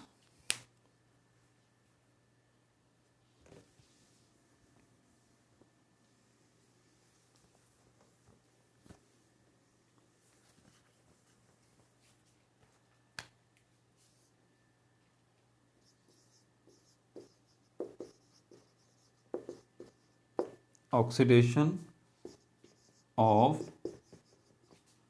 Other compounds, दूसरे कंपाउंड्स के साथ जो है वो ऑक्सीडेशन का प्रोसेस अगर यहाँ होता है तो दूसरे कंपाउंड्स में हमारे पास कौन कौन से हैं? हाइड्रोजन सल्फाइड है, अगर इसके साथ सल्फ्यूरिक एसिड रिएक्ट करेगा, concentrated sulphuric acid, hydrogen iodide HI, hydrogen iodide के साथ अगर रिएक्ट करेगा सल्फ्यूरिक एसिड तो क्या होगा? H2SO4 H2SO4, कंसनट्रेटेड होगा, CONC कंसनट्रेटेड होगा। प्योर सल्फर मिलेगा आपको इस केस में, प्योर आयोडीन मिलेगा, लेकिन गैस की शक्ल में, वेपर्स की शक्ल में आयोडीन मिलेगा। ठीक है। और सल्फर के साथ साथ सल्फर डाइऑक्साइड गैस भी मिलेगी आपको, और इसके साथ साथ वाटर भी मौजूद होगा। आयोडीन के साथ क्या चीज़ मौजूद होगी? सल्फर डाइऑक्साइड गैस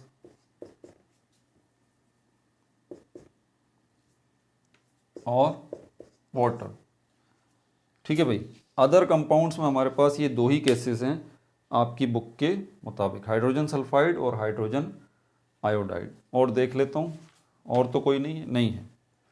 अब ये भी हो गया हमारा एज एन ऑक्सीडाइजिंग एजेंट, और इसमें हमने ये 3 हेडिंग्स भी कवर कर ली। एज ड्राइंग और डिहाइड्रेटिंग एजेंट, अब इसको देख लेते हैं, मिटा दूँ।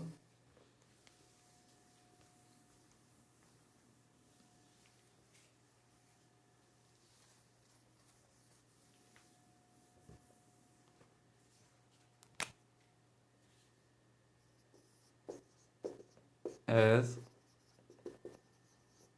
ड्राइंग और डिहाइड्रेटिंग एजेंट, इसका काम है चीज़ों को खुश्क करना।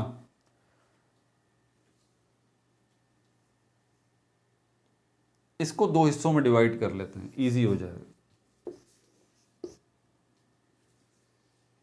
एक वो केस है जिन कंपाउंड्स के अंदर आपको पानी तो नज़र नहीं आ रहा, H2O, आप पानी की बात करेंगे ना कि पानी को निकालना है कंपाउंड्स में से, तो आप H2O को ढूंढ रहे होंगे कि कहीं इसमें H2O मौजूद हो। नहीं, H2O नहीं होगा, हाइड्रोजन और ऑक्सीजन मौजूद होगा, हाइड्रोजन और ऑक्सीजन मौजूद होगा। ये जैसे कि मैं अभी बताता हूँ आपको, इसमें हमारे पास शुगर आ जाता है, शुगर, ठीक है, और हमारे पास इथेनॉल है। इनके भी केमिकल फार्मूलाज लिखूंगा ना, तो आप देखिएगा उसमें आपको हाइड्रोजन और ऑक्सीजन नज़र आएगा। फॉर्मिक एसिड, फॉर्मिक एसिड, इसको आप देखिए नंबर 4 पे ऑक्जेलिक एसिड, ऑक्जेलिक एसिड। इनके साथ जब ये रिएक्ट करेगा सल्फ्यूरिक एसिड, तो एज अ डिहाइड्रेटिंग एजेंट के तौर पर रिएक्ट करेगा, और इनमें से पानी को जो निकालेगा वो इस तरह से H2O की शक्ल में नहीं निकालेगा। बाद में तो H2O ज़रूर बनेगा, लेकिन इस तरह से नहीं। अभी इसका कंपैरिजन कर लें ज़रा, इसका शुगर का फॉर्मूला लिख लूँ, C12 H23 और O11, ये शुगर की एक टाइप है। ठीक है, शुगर एक ग्रुप का नाम है, याद रखिएगा। शुगर का मतलब वही नहीं है, शुगर बहुत सारी चीज़ों को कहा जाता है। ग्लूकोज है, फ्रक्टोज है, माल्टोज है, लैक्टोज है, सक्रोज है, ठीक है, बहुत सारी किस्मों की शुगर्स हैं। तो ये भी एक शुगर की टाइप है। इसमें हाइड्रोजन और ऑक्सीजन आपको नज़र आ रहा है इस तरह से, H2O की शक्ल में नहीं है। इथेनॉल को अगर आप देखें तो इथेनॉल आपको ऐसे नज़र आएगा, CH3 single covalent bond, CH2 single covalent bond और OH अल्कोहल ग्रुप से ताल्लुक़ रखता है ये इथेनॉल। इसमें भी हाइड्रोजन और ऑक्सीजन आपको नज़र आ रहा है, H2O नज़र नहीं आ रहा। फॉर्मिक एसिड HCOOH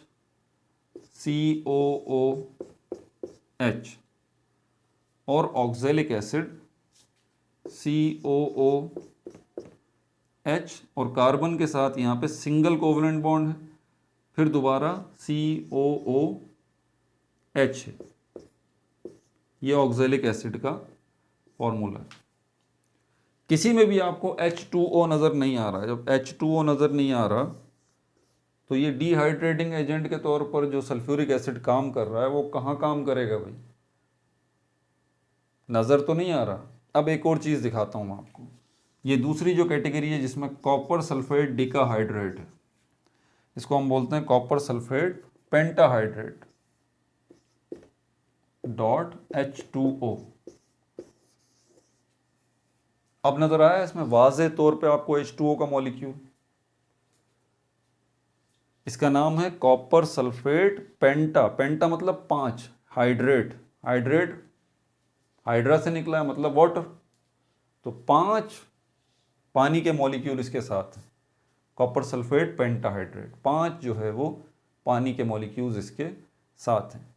इसमें तो वाज़े तौर पे नज़र आएगा कि भाई इसमें से ये 5 वाटर के मॉलिक्यूल्स ये निकाल बाहर करेगा सल्फ्यूरिक एसिड, ठीक है, क्योंकि इसके साथ तो हमें वाटर के मॉलिक्यूल नज़र भी आ रहे हैं, लेकिन यहाँ नहीं है। लेकिन इनसे जब हाइड्रोजन और ऑक्सीजन निकलेगा, इन 5 चारों से हाइड्रोजन और ऑक्सीजन जब निकलेगा तो निकलने के बाद ये बनेगा H2O। ये बुनियादी फ़र्क है, बनेगा H2O ही, इसमें से निकलेगा पानी ही, लेकिन ऐसे नहीं निकलेगा कि पानी मौजूद हो पहले, बल्कि हाइड्रोजन और ऑक्सीजन निकलेंगे, वो मिलके पानी बनाएंगे इस तरह से।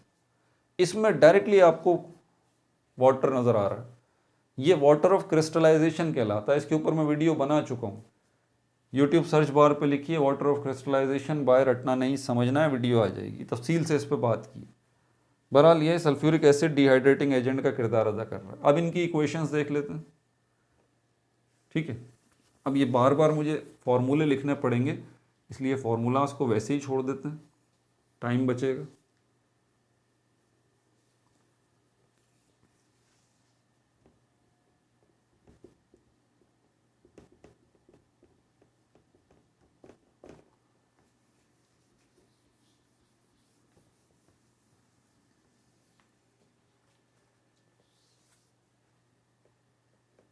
तो ये पहला क्या था हमारे पास, शुगर। अच्छा, इसके साथ भी आप जो है वो रिएक्ट नहीं कराएंगे सल्फ्यूरिक एसिड को, शुगर के पास रखेंगे सिर्फ। हाँ, ये फ़र्क भी ध्यान में रखिएगा, शुगर के पास रखना है सल्फ्यूरिक एसिड को। इसी तरह ये दूसरा इथेनॉल था, इसके भी पास रखना है। और ये क्या था हमारे पास, फॉर्मिक एसिड, इसके भी पास रखना है। और फाइनली ये दो C जो नज़र आ रहे हैं आपको, इसको मैं थोड़ा यूं करके बना देता हूँ, ये ऑक्जेलिक एसिड, इसके भी पास रखना है concentrated H2SO4, ditto ditto ditto, इनके साथ भी यही कंसंट्रेटेड H2SO4 होगा। ये पहला, ये दूसरा, ये तीसरा और ये चौथा, इनके पास रखना है सल्फ्यूरिक एसिड। उसके नतीजे में यहाँ पर कार्बन प्लस H2O, कार्बन अलग हो जाएगा इसमें से और पानी अलग बन जाएगा। अब समझ आ गई आपको H2O बनेगा कैसे, ठीक है। और यहाँ पर इथेनॉल के साथ जो है वो इथीन बनेगा, CH2 डबल कोवलेंट बॉन्ड है और CH2 ये इथीन है, इसको इथीन कहते हैं। आगे ऑर्गेनिक केमिस्ट्री जब पढ़ाऊंगा ना तो ये आपको सब समझ में आ जाएगा, ये सिंगल कोवलेंट बॉन्ड, ये लकीरें क्या कह रही हैं, इंशाल्लाह सब समझ में आ जाएगा। अच्छा, उसके बाद फिर हमारे पास इसमें और क्या बन रहा है, वाटर बन रहा है H2O। Formic acid, formic acid की सूरत में कार्बन मोनोऑक्साइड गैस, एरो थोड़ा सा नीचे करके बना दूं, कार्बन मोनोऑक्साइड गैस बन रही है और वाटर बन रहा है। और ऑक्जेलिक एसिड की सूरत में हमारे पास कार्बन मोनोऑक्साइड, कार्बन डाइऑक्साइड, दो गैसेस बन रही हैं, कार्बन मोनोऑक्साइड, कार्बन डाइऑक्साइड और वाटर बन रहा है H2O। ठीक हो गया भाई। अब कॉपर सल्फेट पेंटाहाइड्रेट, उसके साथ अगर रिएक्ट करता है तो उसमें तो पानी के मॉलिक्यूल बाकी क्लियरली हमें नज़र आ रहे हैं, CuSO4.5H2O, वाटर ऑफ क्रिस्टलाइजेशन वाज़े तौर पे हमें नज़र आ रहा है। कॉपर सल्फेट जो है प्लस H2, वाटर के मॉलिक्यूल्स इसके साथ अलग हो जाएंगे। ये जो कलर है इसका वाइट कलर होगा और इसको हम कहते हैं एनहाइड्रस, ये भी एक और नाम है इसका। अब इसमें से कॉपर सल्फेट में से वाटर के मॉलिक्यूल निकल गए तो हम इसको कहेंगे एनहाइड्रस और इसका कलर कैसा होगा, वाइट। ये जो कॉपर सल्फेट है ये हाइड्रस कहलाएगा।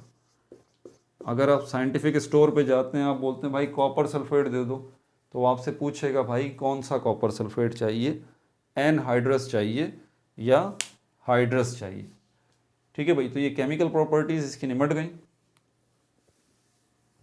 अब हम यूजेस देख लेते हैं इसके, uses of sulphuric acid. Uses of H2SO4, इस चैप्टर का लास्ट टॉपिक।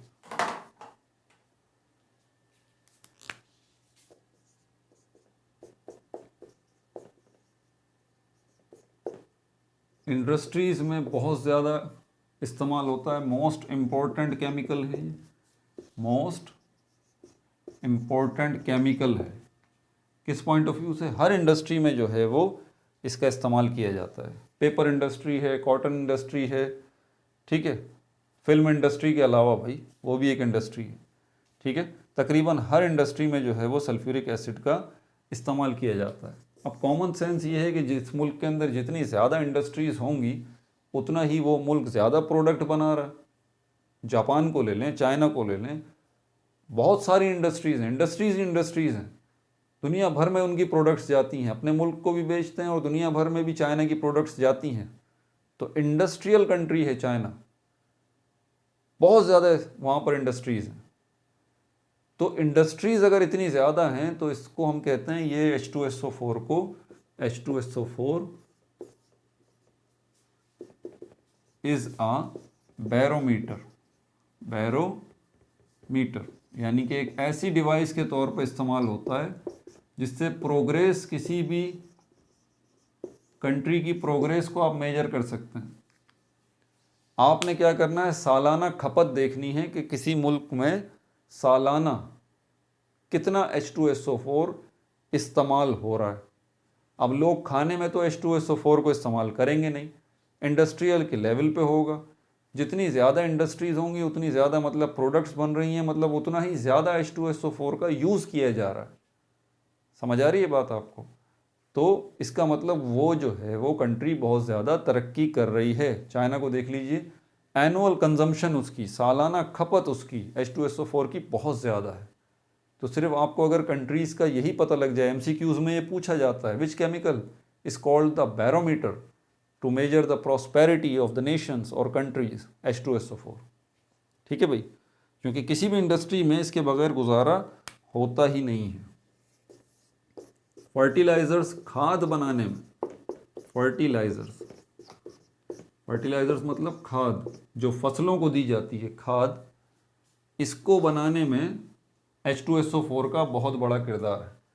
वर्ल्ड लेवल के ऊपर पूरी दुनिया में जितना सल्फ्यूरिक एसिड बनता है उसका 1/4 पार्ट, इसको हम कहते हैं उर्दू में एक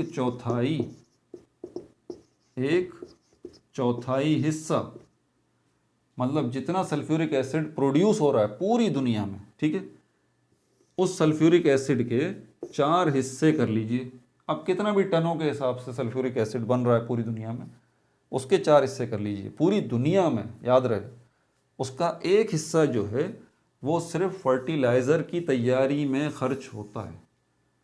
खाद बनाने की तैयारी में 1/4 हिस्सा सिर्फ जो है वो खर्च होता है। और ख़ास तौर पे 2 टाइप्स हैं, 2 टाइप्स ऑफ फर्टिलाइज़र्स, इनकी तैयारी में बहुत ज़्यादा सल्फ्यूरिक एसिड का यूज़ होता है। ये 2 टाइप्स कौन कौन सी हैं, इनके नाम मैं लिख देता हूँ। एक का नाम है di hydrogen calcium phosphate, di hydrogen calcium phosphate. इसका एक और नाम है, इसको जो है हम सुपर फॉस्फेट भी कहते हैं, सुपर फॉस्फेट। इसका केमिकल फॉर्मूला है CaH2PO42। Calcium die calcium di hydrogen calcium phosphate या सुपर फॉस्फेट। एक तो ये खाद है जिसकी तैयारी में बहुत ज़्यादा इसका यूज़ हो रहा है। दूसरी कौन सी खाद है, उसको हम कहते हैं, हमारे पास अमोनियम सल्फेट, अमोनियम सल्फेट। इसका केमिकल फॉर्मूला है NH4 bracket close 2SO4, ammonium sulphate. इसकी तैयारी में ये 2 खाद जो हैं इनमें सबसे ज़्यादा खपत होती है, इसकी कंजम्पशन होती है सल्फ्यूरिक एसिड की। आगे चलते हैं।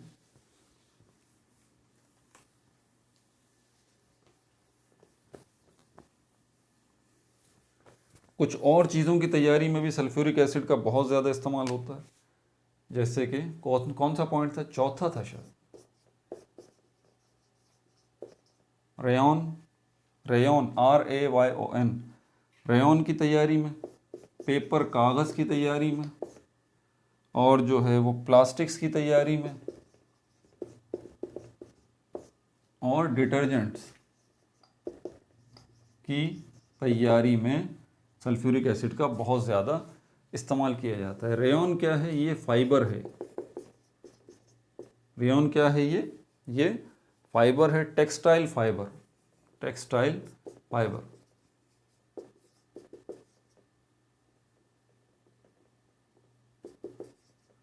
टेक्सटाइल फाइबर यानी कि कपड़े की सनत में जो है वो एक ख़ास किस्म का धागा इस्तेमाल होता है। कपड़े सारे आपको पता है, कपड़ा कोई सा भी हो धागे से बनता है, तो एक ख़ास किस्म का धागा जो है वो कपड़े की सनत में, टेक्सटाइल इंडस्ट्री में इस्तेमाल होता है, जिसको रेयॉन कहते हैं, ठीक है। और उसकी तैयारी में जो है वो H2SO4 का यूज़ किया जाता है, ठीक है भाई। और क्या क्या है इसके अंदर, पेंट्स बनाने में इसका यूज़ किया जाता है, पेंट्स एंड पिगमेंट्स। पिगमेंट्स का मतलब होता है ये वो ग्रेन्स हैं, ये वो छोटे छोटे से दाने हैं, पिगमेंट्स, जो चीज़ों को कलर देते हैं। ये जो पेंट के मुख्तलिफ कलर्स होते हैं, पेंट मुख्तलिफ कलर्स के होते हैं, तो ये पेंट के जो मुख्तलिफ कलर्स हैं उसकी वजह यह है कि उन पेंट्स के अंदर वैरायटी ऑफ पिगमेंट्स का यूज़ किया जाता है, ठीक है। अच्छा, उसकी तैयारी में इसका इस्तेमाल किया जाता है। इसके अलावा जो है वो सेलुलोज फिल्म,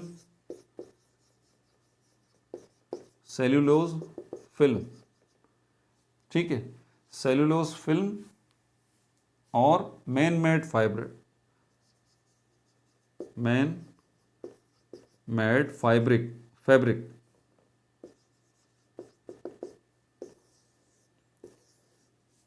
अगर पुराने जानने वाले हैं तो उन्हें पता है पहले कैमराज आते थे, उनमें कैमरा में जो है वो कैमरा में एक रोल लगा हुआ होता था, ठीक है।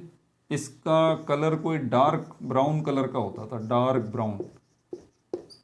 उसको हम कैमरे का रोल भी कहते थे या रील भी कहते थे कुछ लोग। तो कैमरे के अंदर लगा होता था, वो लगाते थे उस चीज़ को। अब मैं ये समझाना ज़रा मुश्किल है थोड़ा सा, क्योंकि जो नई नस्ल है हमारी उसे तो उन कैमरास का पता ही नहीं है। आजकल तो डिजिटल कैमरास हैं, बल्कि कैमरास का भी दौर गया, अब तो मोबाइल काफ़ी हैं कैमरास के लिए। तो पहले वो जो कैमरास थे उनमें एक रोल जो है वो इस्तेमाल होता था, उसको सेलुलोज फिल्म कहा जाता है। तो वो सेलुलोज फिल्म जो है, इसका कमाल ये होता था कि पिक्चर्स इस सेलुलोज फिल्म पे पेस्ट होती थी। समझ आ गई बात? नहीं समझ आई? जो पुराने लोग होंगे सुन रहे होंगे वो तो समझ गए होंगे हाँ रोल का कौन सा, और उसके ऊपर वाकई नेगेटिव बनते थे, और जो है ना वो उसको बाद में डेवलप कराया जाता था और उससे तस्वीरें बनती थी। बहरहाल आपके लिए इतना समझ लीजिए, सेलुलोज फिल्म जो हैं ये रोल हैं, किस चीज़ के? खाने वाले रोल नहीं, बल्कि पुराने जो कैमराज इस्तेमाल होते थे तस्वीरें खींचने के लिए, उनमें ये फिल्म्स लगती थी, ये रोल लगते थे। और इसकी तैयारी जो है उसमें सल्फ्यूरिक एसिड का यूज़ किया जाता है। मैन मेड फैब्रिक, फैब्रिक का मतलब होता है धागा, ठीक है। तो धागा जो बनाने का काम होता है, धागा जो है, कपड़ा कोई सा भी बन रहा हो, पुराने वक्तों में कपड़ा किससे बनता था? ये फैब्रिक बनाने वाली चीज़ होते थे जानवर, जैसे कि रेशम। रेशम को हासिल करने के लिए आपको रेशम के कीड़े पालने पड़ते थे, सिल्क वर्म, और वो रेशम के कीड़े रेशम प्रोड्यूस करते थे। तो वो वहाँ से आप रेशम लेते थे और उससे कपड़ा बनता था। अब देखें कितना मेहनत तलब काम है। पहले आप फार्म बनाए हैं, रेशम के कीड़े पालें, वो रेशम बनाएंगे, वो रेशम लें, सिल्क लें, उससे कपड़ा बनाएं। इसी तरह कॉटन कपास से बनती है, कॉटन के कपड़े आप पहनते हैं। तो कपास जो है कि उसके लिए पहले फसलें लगाएं, कपास उगेगी, कपास लेंगे आप, कपास से धागा बनेगा, धागे से कपड़ा बनेगा। कितना लंबा प्रोसेस है। ये नेचुरल है, जाहिर सी बात है। आप कपास लैब में तो नहीं बना सकते, कपास तो कुदरती तौर पे उगती है, फसल है। इसी तरह वो रेशम का कीड़ा जो है वो भी, वो कीड़े आप लैब में तो नहीं बना सकते, अल्लाह ताला ने बनाए हैं।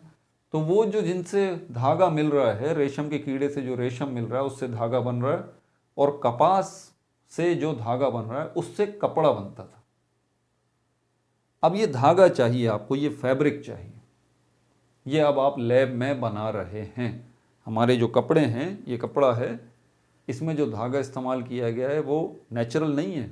इसमें जो धागा इस्तेमाल किया गया है वो, हम इसमें जो फैब्रिक इस्तेमाल किया गया है वो नेचुरल नहीं है, वो आर्टिफिशियल है, ठीक है। तो इसको कहते हैं, जो आर्टिफिशियल फैब्रिक होता है उसको कहते हैं मैन मेड फैब्रिक। तो ये मैन मेड फैब्रिक कहलाता है जो आर्टिफिशियल है, जो सिंथेटिक फैब्रिक है या फाइबर है, जो कि इंसान लैब में तैयार कर रहे हैं। उसकी तैयारी में भी H2SO4 का यूज़ किया जाता है, ठीक है भाई। आगे चलें। इतने सारे यूजेस हैं, बुक में तो खैर इतने हैं ही नहीं। अच्छा, उसके बाद फिर steel pickling. Steel pickling, pickling का मतलब होता है to clean metal surface. Metals की सरफेस को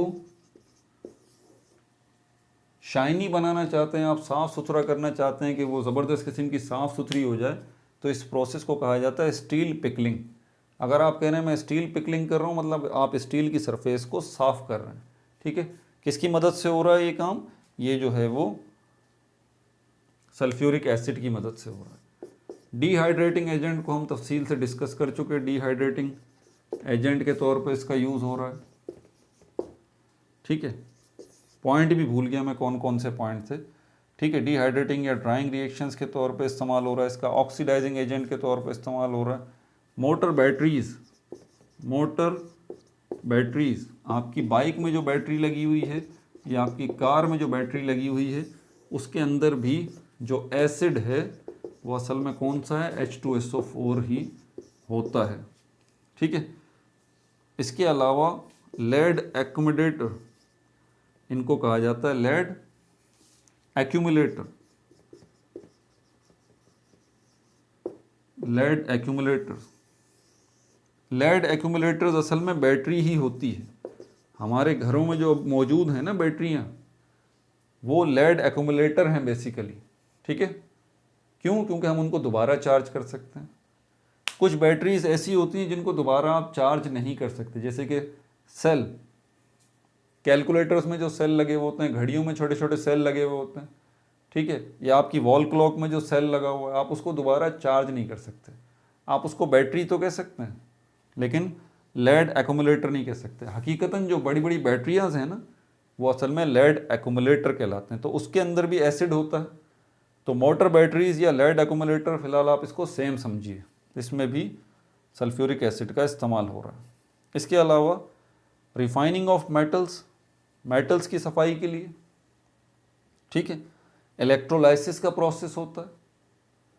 इसके लिए आप मेरी इलेक्ट्रोलाइसिस वाली वीडियो देखें, बल्कि क्रोमियम प्लेटिंग, ये देखें, आप लिखिए क्रोमियम प्लेटिंग बाय रटना नहीं समझना है, वीडियो आ जाएगी, वो देखें आप। उसमें सब मैंने बताया किस तरह मेटल्स को साफ़ किया जा रहा है रीपेंट करके, ठीक है, इलेक्ट्रोलाइसिस के ज़रिए, और उसमें एसिड जो डाला जा रहा है वो H2SO4 है। इसके अलावा फाइनली रिफाइनिंग ऑफ पेट्रोलियम, ज़मीन से जो पेट्रोल निकलता है वो कैसा होता है? गाढ़ा काला सा ब्लैक विस्कस लिक्विड होता है। ऐसा पेट्रोल नहीं होता जैसे बाज़ार में मिल रहा है, बल्कि अजीब सा बदबूदार गंदा सा मादा होता है ब्लैक कलर का, जो ज़मीन से निकलता है। उसको प्रोसेस किया जाता है, उस काले बदबूदार मादे से, लिक्विड से पेट्रोल निकाला जाता है, केरोसिन ऑयल निकाला जाता है, मट्टी का तेल निकाला जाता है, डीजल निकाला जाता है, हाई ऑक्टेन पेट्रोल निकाला जाता है, जेट इंजन फ्यूल्स निकाले जाते हैं, और बहुत सारी चीज़ें जो कि उस तेल से जो कि ज़मीन से निकल रहा है, क्रूड ऑयल जिसको कहते हैं, उससे। तो इस प्रोसेस को हम कहते हैं रिफाइनिंग ऑफ पेट्रोलियम। और रिफाइनिंग ऑफ पेट्रोलियम के लिए भी आपको H2SO4 की ज़रूरत पड़ती है। चैप्टर ख़त्म हो गया, ठीक है। नज़र आ रही होगी शक्ल मेरी, मैं भी थक गया भाई, पता नहीं कितनी देर की वीडियो हो गई है। बहरहाल ये कि चैप्टर तमाम हो गया। आप वीडियो छोड़ छोड़ के निकाल के आप जो टॉपिक आपको समझ में आए वो आप जो है वो देख लीजिएगा। अपना बहुत ज़्यादा ख्याल रखिएगा। चैप्टर नंबर 15 इंशाल्लाह शुरू करेंगे। No like no subscribe, only share.